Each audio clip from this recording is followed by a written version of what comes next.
I remember when I first saw Jenny's work, which was, it was at Ant Hill, and it was about people, just a small social group interacting and smoking and being together and having dreams.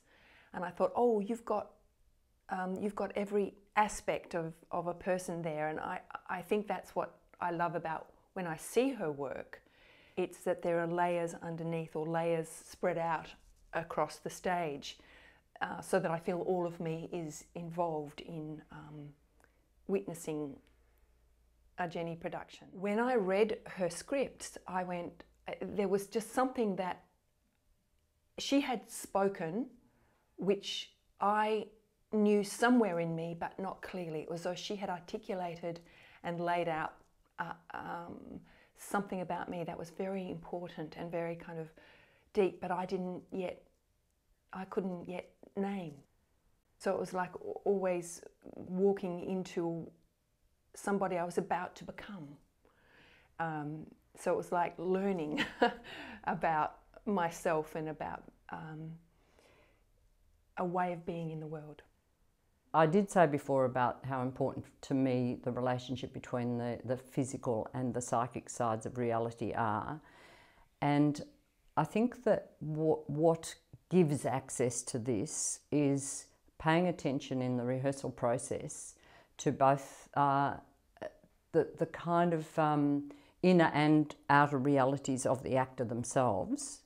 So yes, intellectually what's going on, but also deeply emotionally, intuitively. This then manifests in the space. So there is a number of languages going on at the same time. We've got the physical, verbal, spatial and oral languages.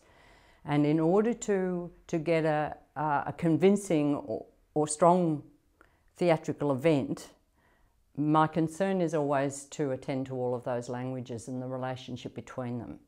So you've got the kind of inner and the outer, the psychic, the physical, the spatial, the verbal, the oral, and the thing that brings all of that together really is timing, so rhythm.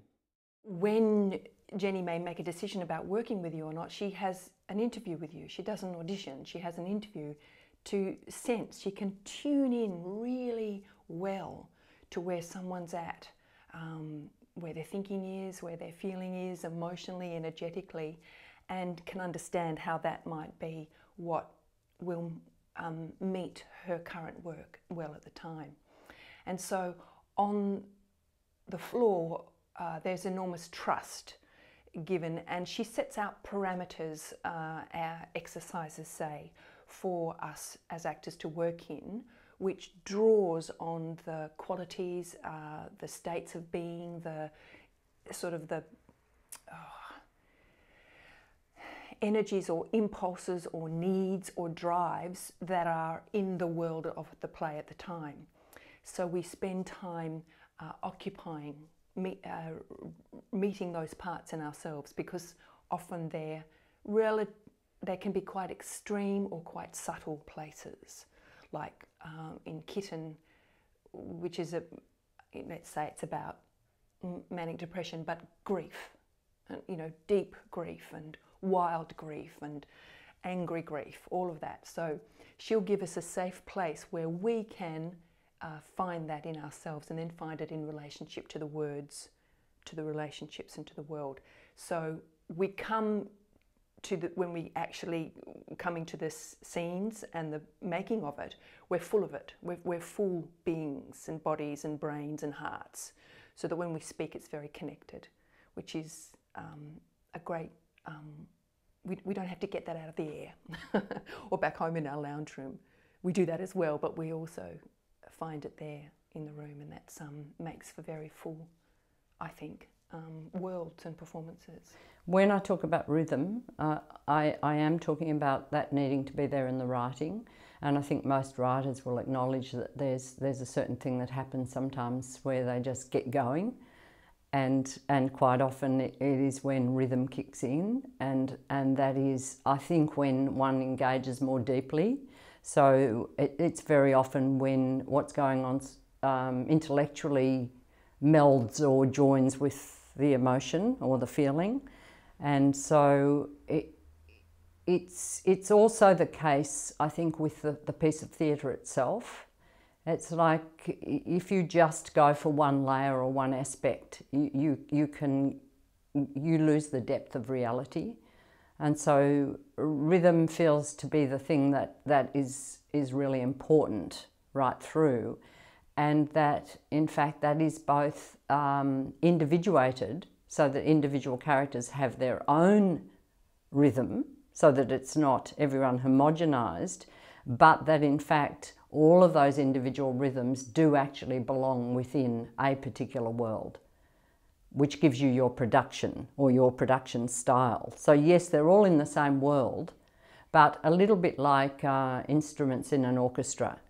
So I've got the trumpet and I've got the violin and I've got the piano. They're all different, but they're engaged in creating the same bigger piece of music. I would identify something going out of rhythm by someone remaining on the same track for too long, and it's as if they remain in the same vocal pitch or frame and they've become stuck. And so, you know, full stops and commas and new paragraphs, all of those things to do with punctuation are often demarcating thought changes and rhythm. And quite often they're not really attended to when someone directs a production. And if they're not really attended to, the shifts actually don't happen. And so you start to sort of get something which stays on the same level the whole time. And I'd say that has gone out of rhythm. You know, different characters have different parameters. So some do have a narrower range that they operate within, but no one literally stays on exactly the same level. And it's as if we have a term which is the actor is dialing it in. And you can feel that only a tiny part of them is engaged in doing the play that night. And so it becomes a bit flat. And I would say that has lost its rhythm. In Jenny's plays and in lots of plays, the play demands that the actors go to emotional extremes often, you know, quite extreme. And I think it's one of the many good things about Jenny's plays is that she's not afraid of the sort of unpretty, impolite, asocial extremes that we all live. And how Jenny makes this possible for the actors to do it is that to begin with, the process on the floor is that we will spend time given parameters in which we can, in our bodies, remember, and our imaginations remember these extremes and experiment with them, with our voices and with our bodies, being in them. So from very quiet, very still to, you know, the point to be to connect, not in a way that you expect someone else to understand, but in the way you experience it, and out it comes. And because those particularities are the sort of things that express it so fully. And what Jenny will do is watch and recognise what's happening in our bodies at the times where we're connecting and expressing.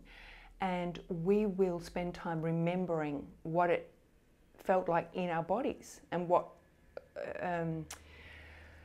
we were thinking, what we were feeling, so that we have that as a memory and somewhere to go when we're at later stages of the rehearsal.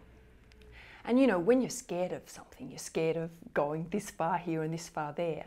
If you've already done it in a group with a group of people on the floor, and gone extreme, you know, blubbered and cried, or been really cruel or harsh or ugly or terrified or frightened, then it's not so scary to do it the next time and the next time. It's like it comes to you stretch it 200% and it comes back to a world which is still incredibly expressive and communicative, but it's not so scary for you because you've been there in a safe environment. And that process of doing that, spending time there, has created sort of like watched it in other actors go, whoa, that's it, and that's extreme. And that's where it's happened in that part of the process of the rehearsal. And then that gets made, and that's part of the material that we use to make the play. And Jenny's not afraid. She's not afraid of, you know, any of the stuff of the human being. It's all allowed there. And it's recognised, it's seen. She can see it and she can hear it. And there's also that safety of going, she'll get it. I'm not all alone here just expressing.